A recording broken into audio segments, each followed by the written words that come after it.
Le sujet des crypto-monnaies a fait couler beaucoup d'encre dans la littérature universitaire. Il pose de nombreuses questions économiques et financières, mais aussi techniques, voire politiques et philosophiques. Les crypto-monnaies ont aussi parfois fait naître un fort enthousiasme. Dans le travail que nous avons entrepris, nous avons examiné le sujet des crypto-monnaies du point de vue éthique, car il y avait jusqu'à présent très peu de débats sur ces aspects. La question de l'éthique des crypto-monnaies est étroitement liée à la nature et au fonctionnement même de ces actifs. Ces monnaies ne sont rattachées à aucun État et ne sont régulées par aucune banque centrale. Elles s'échangent directement de pair à pair sur un vaste réseau décentralisé dans lequel chaque entité est à la fois client et serveur. Elles se basent sur la confiance de ses utilisateurs et pour certaines monnaies virtuelles sur la blockchain qui permet de tracer toutes les transactions. La nature même de ces monnaies attire, entre autres, des groupes d'individus qui cherchent à les utiliser de manière frauduleuse.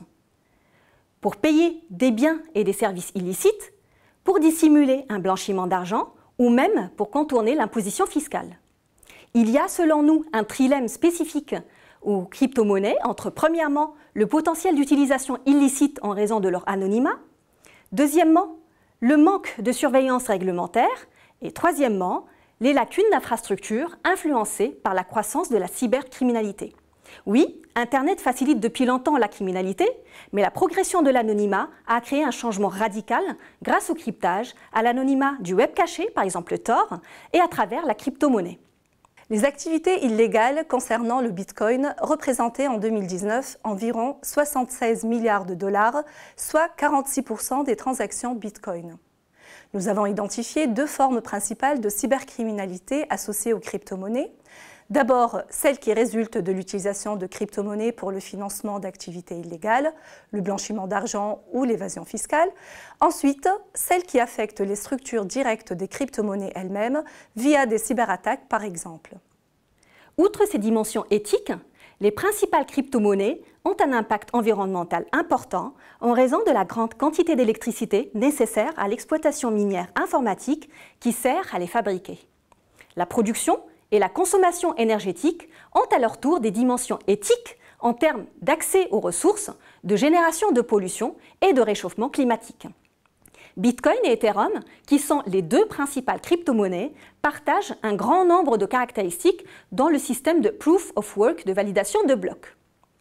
À mesure que les transactions et les blocs sont validés et ajoutés à la blockchain, celle-ci s'allonge et nécessite des calculs de plus en plus lourds, donc extrêmement énergivores. Un chiffre très parlant, en mai 2019, 1 kWh sur 400 produit dans le monde est utilisé pour l'exploitation de Bitcoin, l'équivalent de la consommation énergétique de la Colombie. Alors, faut-il intervenir sur le développement des crypto-monnaies pour les contrôler ou même les interdire? Il faut savoir que les crypto-monnaies présentent aussi des avantages et un potentiel théorique évident que nous reconnaissons dans nos travaux, notamment en matière de lutte contre la pauvreté, de coûts de transaction, de crise de la dette ou d'hyperinflation. Par exemple, l'absence d'intermédiaires réduit sensiblement leurs coûts de transaction, facilitant ainsi les micro-paiements.